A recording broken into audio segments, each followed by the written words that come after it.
This that go and get it, with no hesitation. This that never quit, start that elevation. This that process, this that in the making.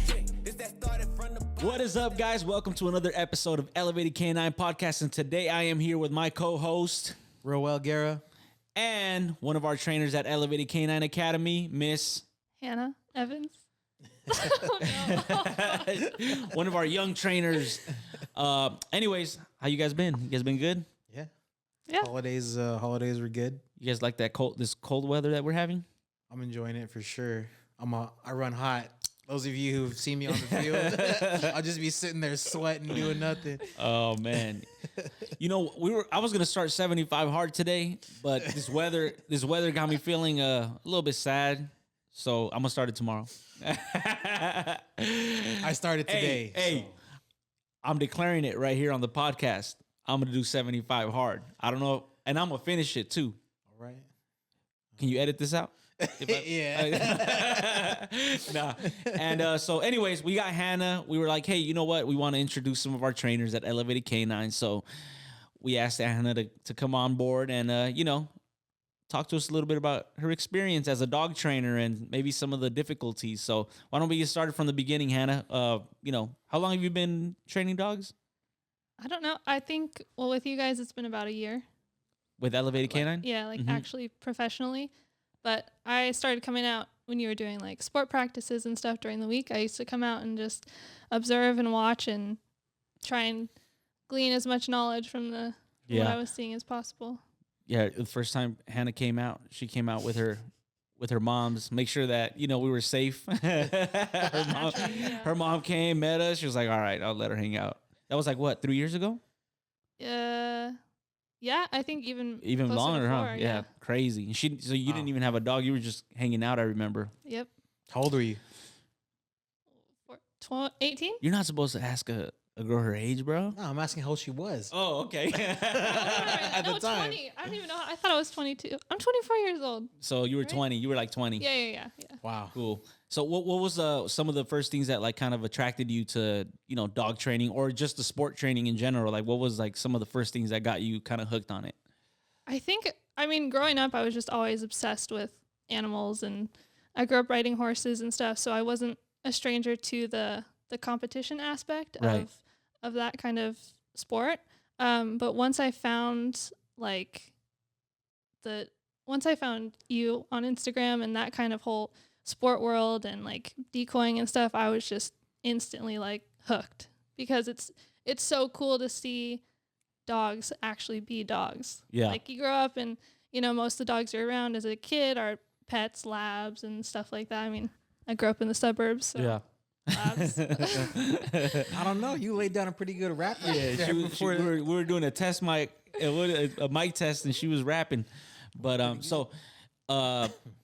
and I know you didn't really want a dog until you were ready for it, and you finally got Birdie, who's a Guapo daughter, and so maybe tell us a little bit about how that's going. Yeah, it's been going really well. I know. I mean, I'm kind of a person that likes to plan and research and like really know or try and understand as much as possible what I'm getting into before I just like dive into it. I've never been one to just like impulsively pick something up. Because I do know that I'm the exact opposite. Because I know even just having an animal, there's a responsibility involved with the care and the time and effort it takes, but having a dog that's at a higher level or that requires more attention or more responsibility on your part of making sure the needs are met or all those, And let's go back. So we'll come back to Birdie, but I want to talk a little bit too, because so Hannah, she didn't really have like a dog that she was like training, and she was with us for a while, right? But when she was like, "Hey, I'm ready to kind of take on a board and train," I was like let's do it. Yeah.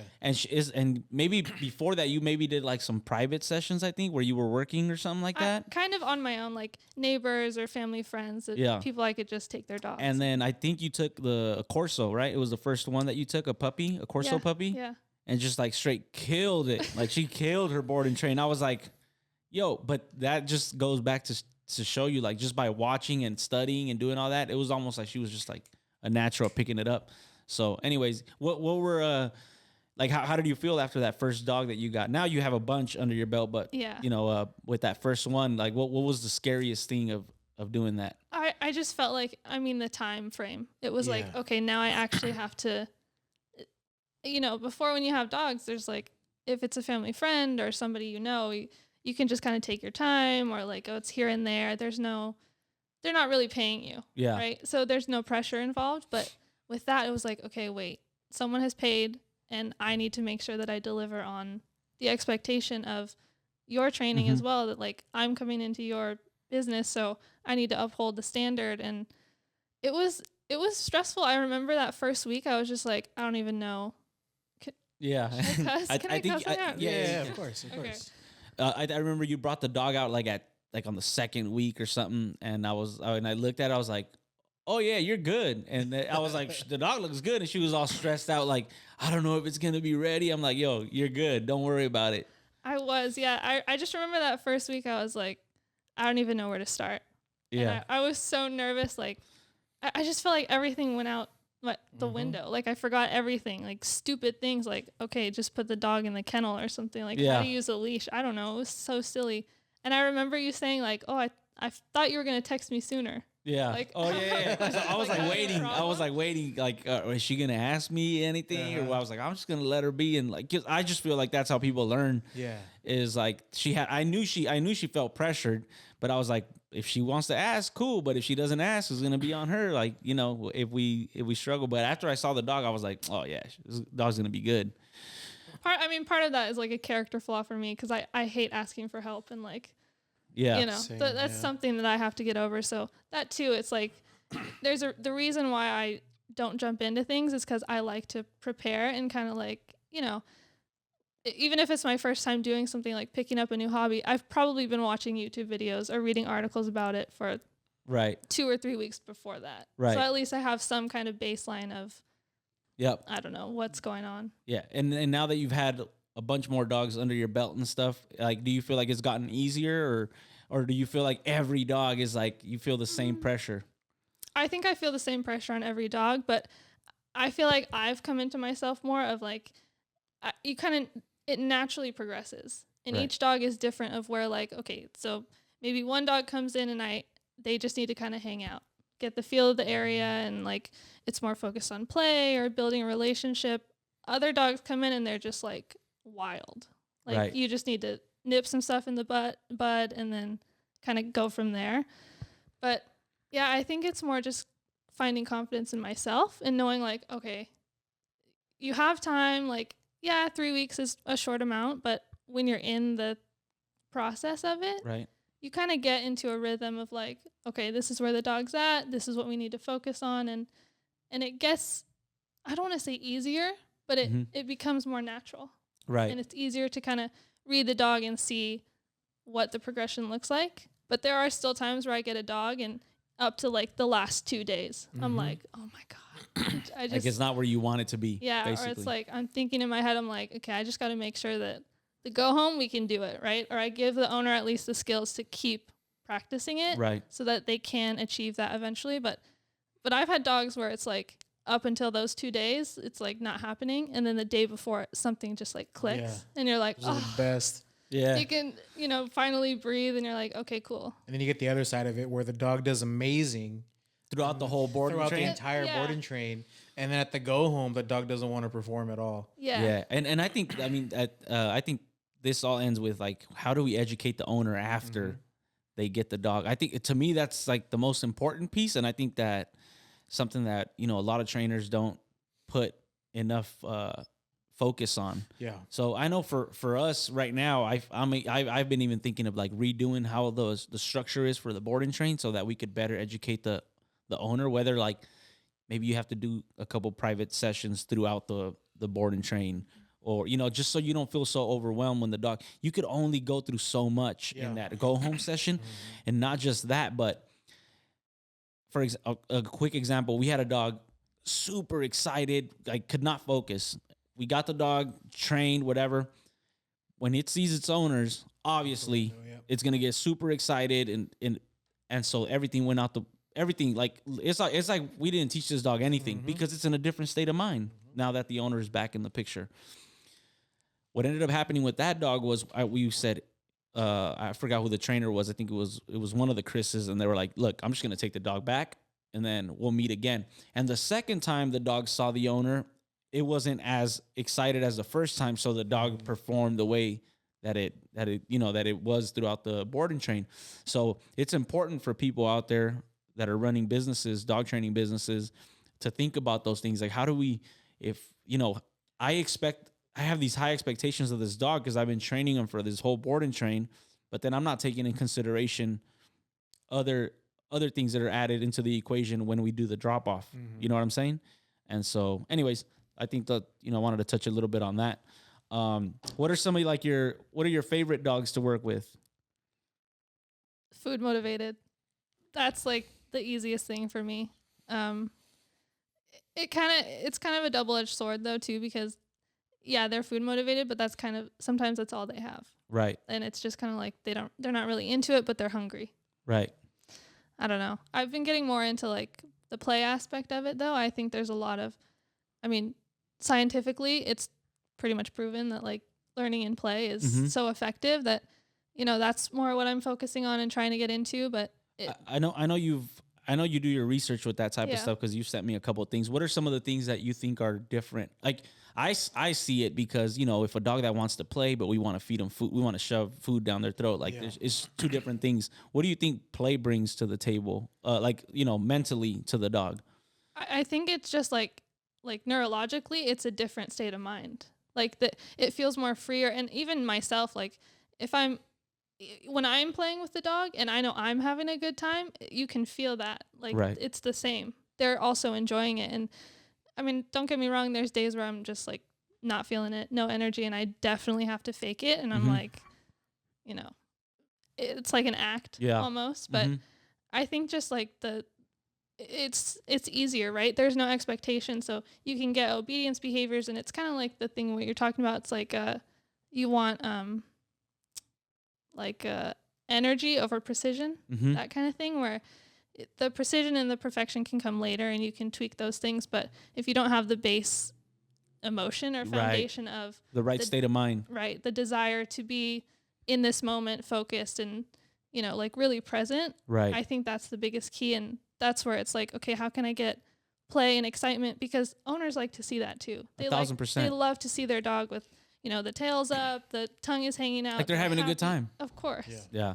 And so it's like, how do I get that behavior out of other dogs that wouldn't really naturally show that? Ro, do you still have that dog that was super anxious, the Malinois? I do. Because I know that dog. So I spoke to Ro and he was like, man, this dog's like afraid of everything, his shadow. And the first time you had him out on the field, I was like, I have a little bit of experience with like dogs like that. So I was like, first thing I'm gonna do is he's not if a dog's afraid, he's not gonna take the food. When I'm afraid, I don't take food. Yeah.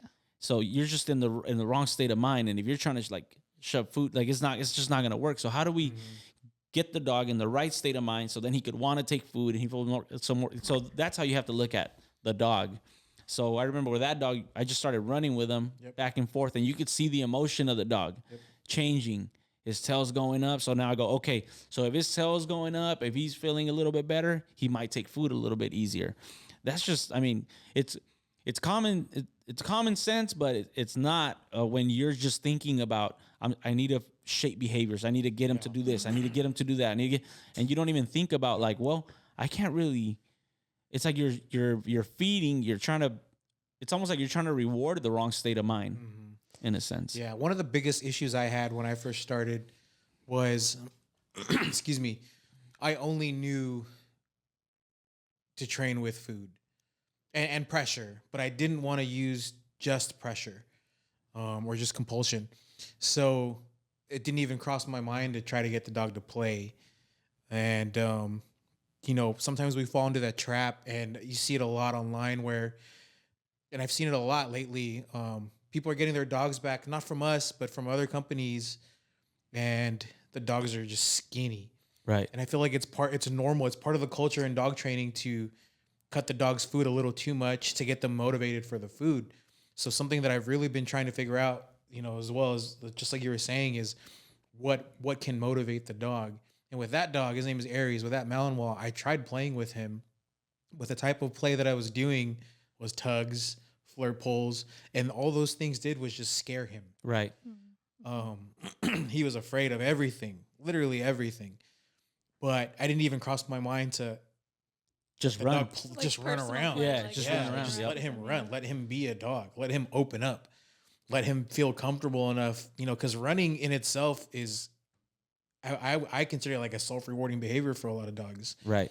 At the end of play, they'll take a dog and they'll run around. They'll take a toy and they'll run around with it. And dogs are very happy when they're just sprinting. You know what I mean? And Right. when you ran, like you could see it was night and day. I wish I got it on video, but this dog was completely shut down, tail down, ears down, scared of Oscar. And Oscar started walking a little bit faster with him. He was still trying to pull away from him, but once he realized he was going to be able to run, his whole body language changed. There was a shift in his body. His ears popped up. His tail started moving. He was more confident. The dog he just had a good posture about Yeah. it. Literally in 5 minutes. Yep. So it's not just playing with toys. I mean, figuring out what motivates the dog. Running Yep. motivated him. And right after that, I think we got him like on the Yeah, he catwalk was on the because he food. was in a different state of Catwalk, mind. But in yeah. the beginning, when you got him close to the table where we were all at, he was like freaking out. There was no way I could have. And sometimes some trainers will be like, oh, no, he's gonna do it, and they'll force the dog, force him, and it's yeah. almost like you're just like making it worse. Just imagine of yourself being afraid of doing something, and they're just like pushing you to do it no matter what. So. Yeah, it's super important that we pay attention to that stuff, man. Like, the state of mind of the. I used to do a lot of I used to let dogs run all the time. Obviously, I would be there watching them, and I think it's still something that we could do with the right dog. But when you see them play, man, it's like they decompress. It's like they It's the relieve weight some lifted stress. off their Yeah. shoulder, yeah. And what happens with a lot of these the board and trains is that you bring them into camp and all of a sudden they're in a kennel, they're in a crate, you bring them out to train a couple times, but they're not getting the same interaction that even if they're just walking around inside their living room at home, it's completely different than them having to be. Other dogs are if they're weird with other dogs are walking by them all the time. So the stress level just like goes up. And what does that cause? Their immune defenses to drop. And then that's how dogs start getting, whatever, they start getting sick, or if they already have a problem, it's just going to be amplified. So that's why it's important to think about these things when you have a board and train and you see that he's afraid of everything. Like, yo, how can I get this dog to get him out of his own head? And that's the first thing you got to do before you even start trying to move forward and try to get him to do behaviors and stuff. Yeah, now I've taken him to. He went with me Christmas tree shopping. Like I haven't gone inside of Home Depot with him yet, but. Yeah. He can be outside of Home Depot, hear the chainsaw going, hearing all the noises, walking, in not a very crowded area, but an unfamiliar area he's never seen before, and he wasn't completely shut down. Right. So just, learning that it's okay to be out and it's okay to hear these things kind of helped his confidence a little bit. Granted, he's not, where I would like him to be, but the owner's very happy with his progress. Yeah, I mean, I think it's the progress is, I think that it's, that's what's got to be. We got to see a difference. Yeah. I mean, the dog didn't even know you, so now that he's gotten to know you, not just that. When I worked him the second time, he was even better then. So we want to see progress. Obviously, it's going to take a lot longer than 3 weeks with dogs like that. I think that the industry, we just set ourselves up for failure. Yeah, I'm on week 8 with this dog. Yeah. So, but there's 2-week programs. You know what I'm saying? That they promise the world. Yep. It's like, nah, like it doesn't work like that. Ain't nothing that in 2 weeks is not gonna do anything. So, anyways, yeah, that was that. So what are some of the things that you least like? Either the least type of characteristics in dogs that come in? Skittishness. I think honestly, there's like behavioral traits and then there's like personality traits. And I think for me, it's just more like, it's just not the kind of personality I see in a dog that personally I would want or that I like to kind of get along with. Cause I'm not like, I don't love when dogs are like really affectionate and kind of all up in your face. It's not really my thing. I prefer dogs that are a little bit more, if you have something that they want, then they're interested. But I also like dogs that are a little bit more confident or interested in doing things on their own. Like, got it. A little more curious and not just obsessed with you, Mm-hmm. kind of. And I mean, don't get me wrong. Sometimes it is nice. Like everybody loves a golden retriever that is happy and Right. lovely. But yeah, personally, I like dogs that are a little bit more independent. Got it. Yeah. Interesting. So, Birdie, let's talk about Birdie a little bit. So Hannah she's kind of a bit of a softie. So, you know, Birdie, I saw her right from the get go. I was like, yo, that's the one right there. You know, as soon as I seen her, she was gonna get a male, but then I saw Birdie and I was like, Hannah, I think that's, you know, I told her that the day that I saw her, I was like, yo, I think that's the one. But I know you had some issues with her trying to bite you. Yeah. Yeah. And yes, she was, yeah. So she would like come at you kind of hard, huh? Yeah. And I was like, okay, she's just like, you know, little baby, 8 weeks old. I was like, all right, let's redirect with a toy. Right. Mm-hmm. And it's like, okay, it would work for a few times. And then my arm would move more than the toy or something. And she would just latch on. And I was like, what the fuck is going on? Yeah. Because it was so frustrating. I was like, I'm doing everything right that I've seen in videos or read articles on or you know, hear other trainers talk about. And I'm like, what is happening? Right. And it didn't really feel like well, actually, okay, I was gonna lie right there, but there was almost moments where it was like you could see something change in her eyes, like the way she looked at me, and it was like, don't care about the toy, I see you right there. I'm coming and after it was you. just like, yeah. And I don't know if it was like maybe she got a little too tired at the end or frustrated. I don't know what it was, but it was like, what is going on? And it was kind of funny at first because it's like this little tiny baby thing, like trying to get you, and like she would run and chase you, and it was like, it was funny. Did but she ever scary. like growl at you? Like actually? There wasn't a lot of buildup. It was literally like you would see something in a second, and then the next second she was like on your arm or attached to your leg or like something like that. And I remember being like, okay, but you know, I heard all this stuff like, there's no reason to correct a young puppy because it's going to kill the drive or it's going to do this. What did I tell you? Like, When you were like, I think you said if it's there, it's not going to go away. Basically. I think I said something like, it's better to just get rid of it right now than you having to like, you know, deal with it. Cause I think it does mess. Like, first of all, I think that it's not hard to let a dog know, hey, you cannot do this.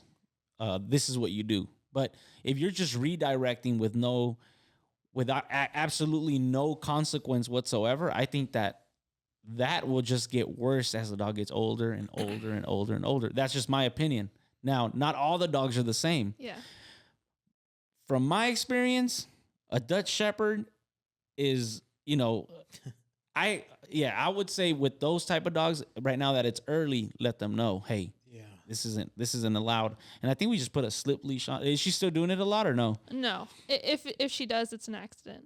And Got it. It's not like a. And I think we put a slip leash on her, and then I told you like, hey, if she bites you, like get on her, correct her. Well, I remember like you said with Guapo, you're like, okay, his corrections were more personal, right? Yeah. Like the prong, the e-collar, he doesn't really care. Right. And so I was trying to do those things, but it was like, she's so little and I'm not trying to like hurt her. Yeah. You didn't want to like scare her, cause other issues. I mean, in that situation, I definitely deferred to your expertise because like I said, this is my first real like puppy of like a, you know, higher level, not just a more casual breed. Right. Right. So I definitely, and I do see that where you kind of have to have the dog's respect from the beginning, and especially if the dog if she does show a little bit more, I don't like edginess from the beginning. It's like, okay, it's already showing up at, you know, from a week into getting her home. Right.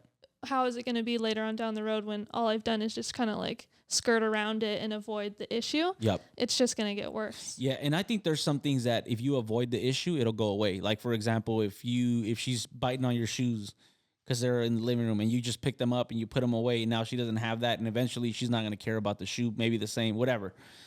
But then there's these things that she's basically learning how to, like, you know, bite. And if there's no consequence, if you're just redirecting, it just becomes something that's normal. It could be normal to the dog. I don't think it just goes away with some dogs. With some dogs, it might. And you redirecting might do the whole thing. For me, it's just it doesn't take a lot.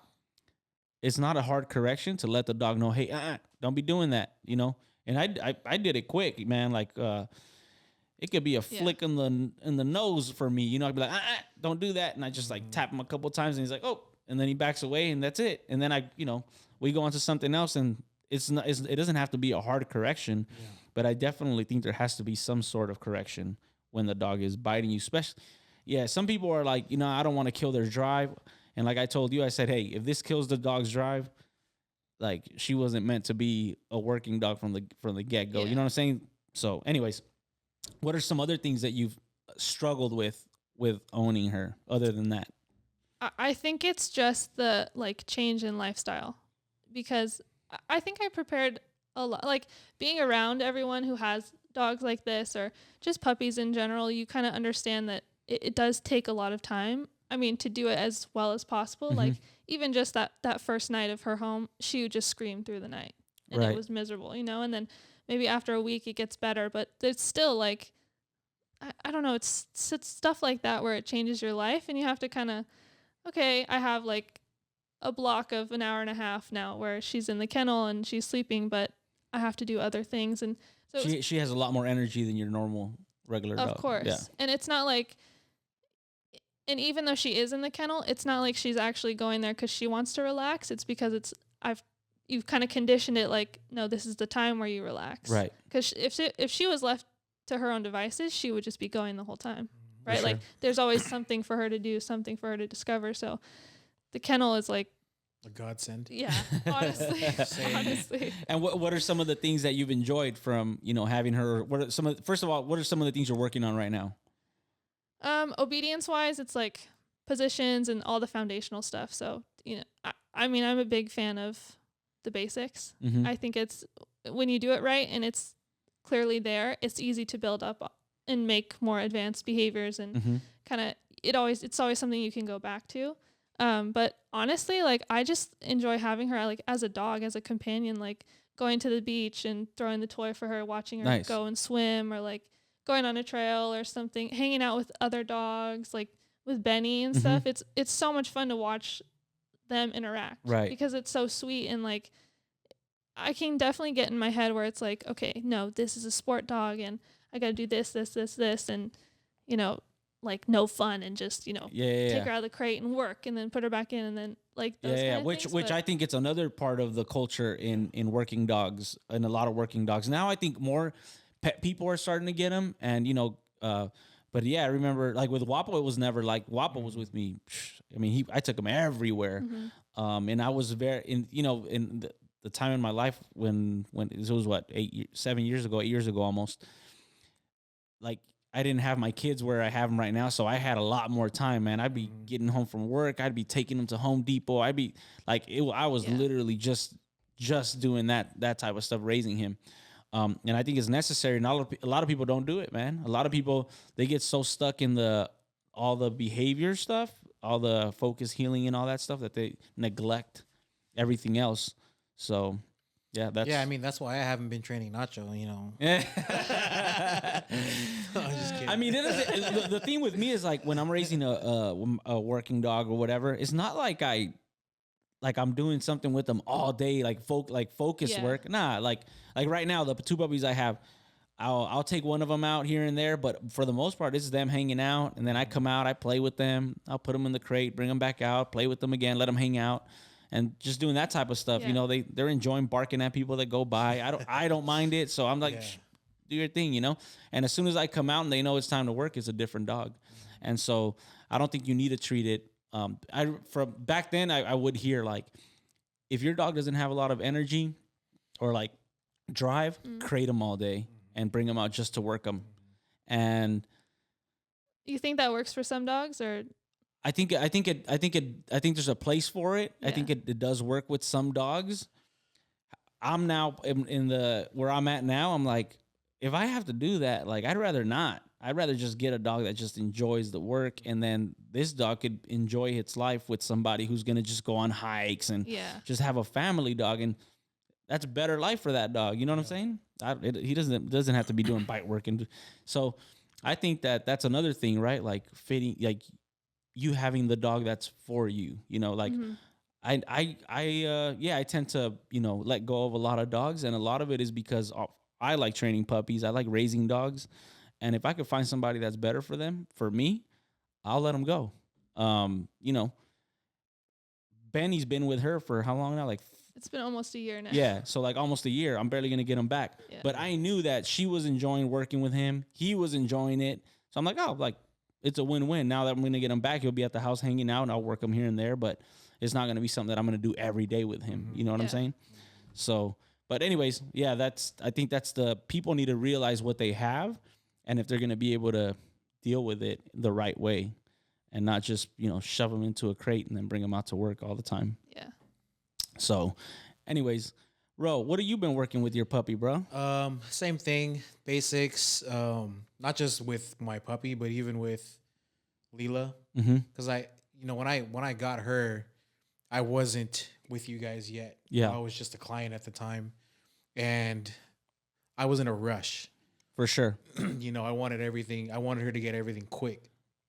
And there's holes everywhere. So even with her, I just went back to basics. Just copying all the videos you send to the puppy chat, and I'm treating her like she's a puppy. Just starting from scratch, doing the positions, working on 2 steps in the heel and 3 steps in the heel. And even though she has it, but I just want to make sure that she's enjoying it instead of, because I did put a lot of pressure on her. I did. But I want her to enjoy it instead of her just hating it the entire time. Right. And then with Nacho, it's the same thing. I'm teaching him how to walk on a leash now, work on his positions. I'm starting to name the positions now. He's anticipating all of them. Nice. Same thing with the focus heel, or with just the heel in general, trying to get him to stay next to my side. Probably going to throw a prong collar on him pretty soon here. He'll be 5 months next week. And just enjoying him more than anything. Yeah. I try to let him play with other dogs, but he's got a little edge to him when it comes to other dogs. I've seen that. Especially males. He doesn't seem to really care about females. He ignores them. But he's already at the age where I can't let him play with my male. He'll try to go after him. They got into it. Mm. He was annoying the crap out of my male. My male corrected him pretty harsh. It was a pretty harsh correction. After that, I was like, okay, these two can't play anymore. Yeah. So, but I spend a lot of time playing with him. He does well with younger dogs. There's some of my boarding trains he gets along with, so I let them run around and play with each other. But he's teething right now, and so he seems to be struggling with it as far as biting things. So I haven't done much bite work with him. Haven't really done a lot of tug with him.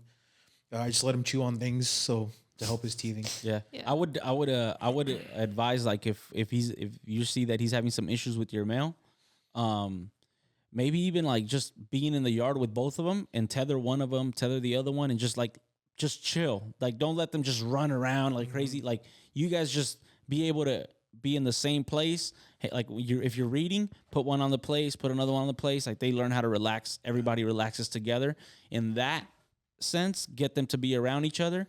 And when they're in that state of mind and they get up from there, they might be a little different than if you guys are not doing anything and then boom, I'm going to let all the dogs run. Because if you have dogs in a crate or a kennel and all of a sudden you let them run, they're going to act differently than if, say, all you guys went on a run and then you came back and just relaxed. Yeah. Mm-hmm. So think about different ways that you could start putting them together. Even if one of them's on the pacer while the other one is running around, and put something around them. You know what I'm saying? Yeah. Like put the Roddy on, like start putting him on a pacer slow where he has to stay there while you let the other one run. Yeah. Just in those type of scenarios, controlled scenarios, to get him used to being around other dogs. Once he's a little older, it's like, nah, we could all coexist, and you should be able to respect this guy, and he should be able to respect you, and that's it, Yeah. I've been tethering him while my other dogs are out in the front yard just doing their thing, because he just wants to play. Right. But he plays very rough. Yeah, but he can be a little dominant. Yeah, too. but make sure that if you do tether him, that the other dogs are also somewhat mellow. Gotcha. Yeah, they ignore him more than anything. Right. Maybe that's not good either. But if they're running, kind like of if frustration. they run, or then they're triggering other things in him. So I would say that's why I'm saying, like, after a run or after something where they're kind of tired, and then everybody just kind of mellows out. For sure. Yeah, I think like the dog and dog interaction is kind of a difficult thing as a human to step into. Mm-hmm. I think that's something that I mean, for me, it's interesting. I like kind of trying to learn about it, or like even going to a dog park and trying to observe, behaviors, or like, oh, okay, that's potential conflict, things like that. But sometimes with our own dogs, or like with a group of dogs, like when our board and trains are, sometimes they all get along really well and they can interact really easily. And other times it's a little bit more sensitive.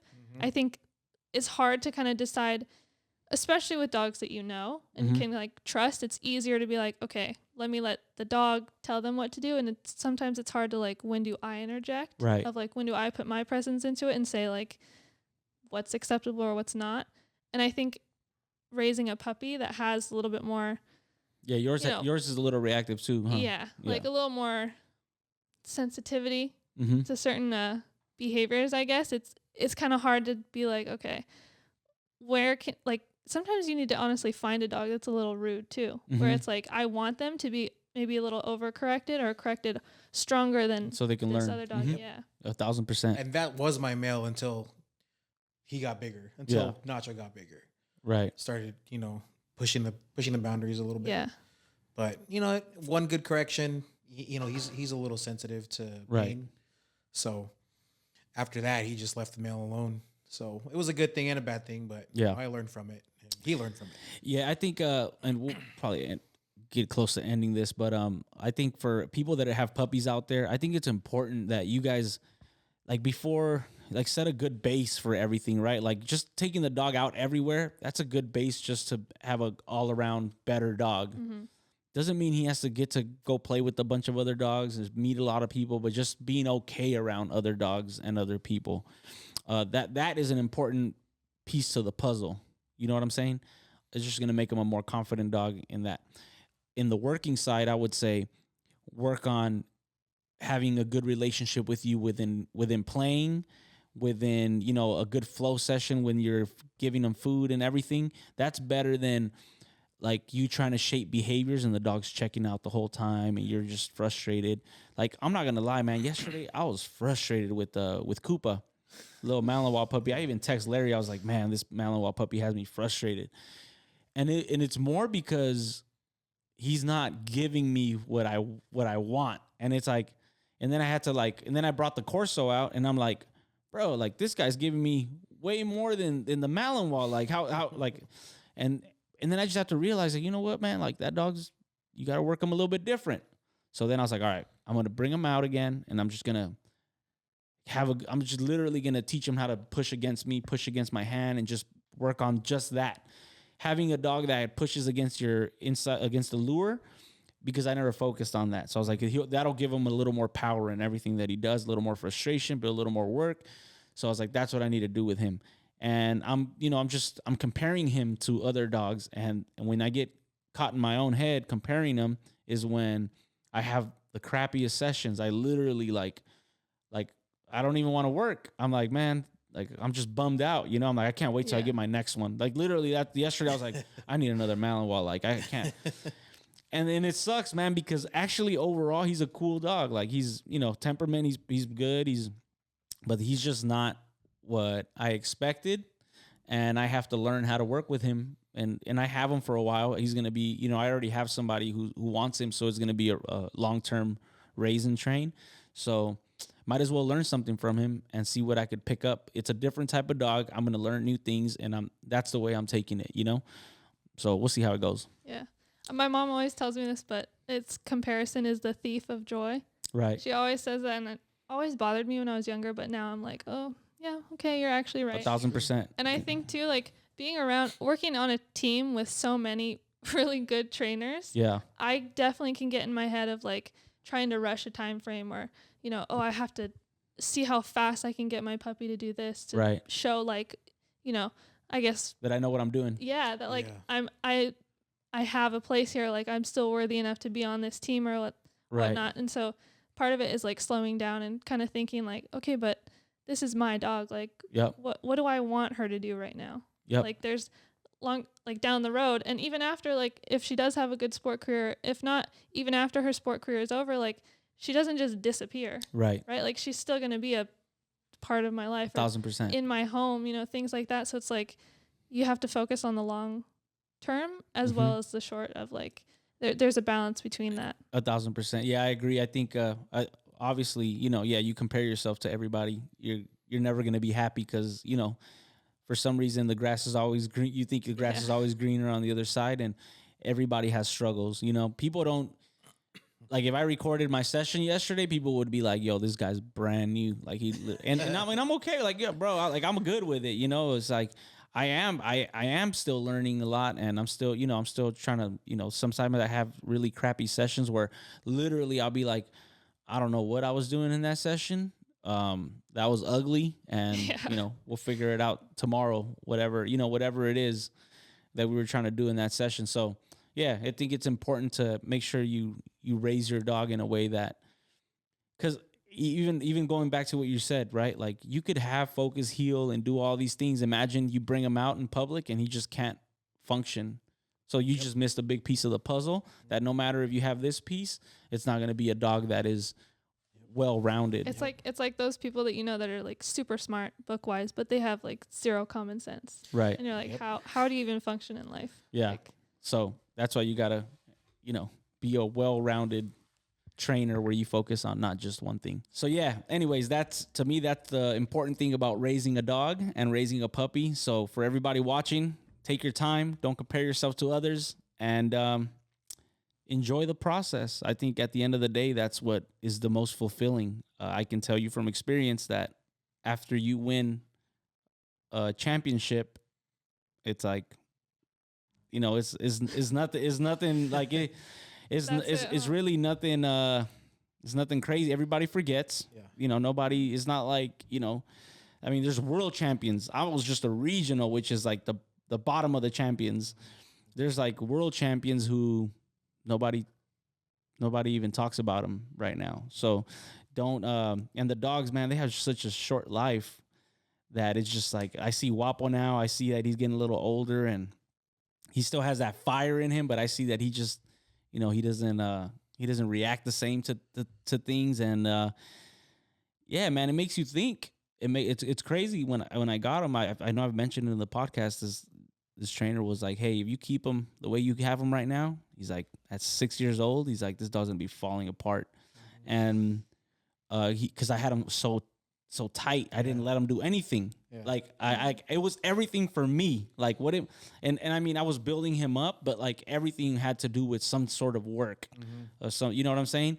It wasn't like when he was a puppy, I didn't do a ton of like, we're just gonna hang out. Like, I was obsessed with training, and so I was very egotistical. I don't know if that's what you call it, but like not letting him just be a dog, And while I became a better trainer, and he was very well trained and everything, I do feel like we skipped out on that. But now he's like living the life. Now he's just hanging out, and but it makes you think, like, man, like, I'm not gonna keep working. Like, I'm not gonna work him the same. Like, so I'll take him to the field. I let him take some bites, and then literally like last week we went to go eat tacos. I went to go eat some tacos, and I had him with me. I called him out. I was like, gave him some tacos, and that's what he does now. And so he deserves it. Yeah, I mean, and he's given me so much, man. Like, it's crazy. But anyways, yeah, guys, enjoy the process. And Hannah, you want to add anything else?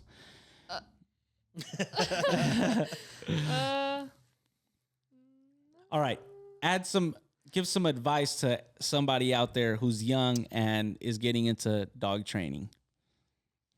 Okay, what would I want? What would I would have wanted? Well, I know what you did.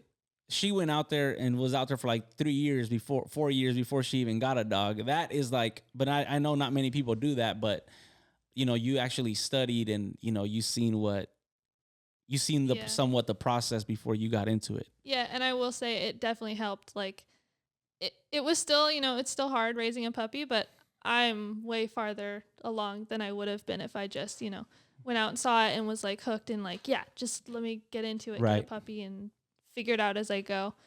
And some part still, like, I would say have a plan and do your research, but there are still times where you'll be in the middle of a training session and you have to adapt, and it's nothing that you can really prepare for or expect. And part of that is just, keep going and keep training, and you'll figure it out. Roel, you got anything? I would say just enjoy. One thing I learned from you and other people is let the dog be a dog. It's not always training all the time. Yeah. Just let him enjoy himself, enjoy your dog, enjoy your puppy, and work the dog that's in front of you. Yep. That's my advice. Cool. All right, guys. It's getting kind of cold out there. Make sure you guys check out these Mickey hoodies, Mickey jackets. They're awesome. So mickwear.com. And thank you guys for checking us out. And make sure you subscribe, you like, you comment, you share. Give us reviews on the podcast. That always, puts us up. And we'll see you guys on the next one. Elevate your mind. You know what I was thinking about that? It's not really like elevate your mind. It's supposed to be like elevate your canine, and that's going to elevate everything else, your life. You know what I'm saying? Elevate your canine. and you will be No. You know what? K-fine. Hey, you know what? He's a little tired today. Guys, remember, elevate your mind. Elevate your canine. Let's go. Let's get it. This that go and get it. With no hesitation. This that never quit.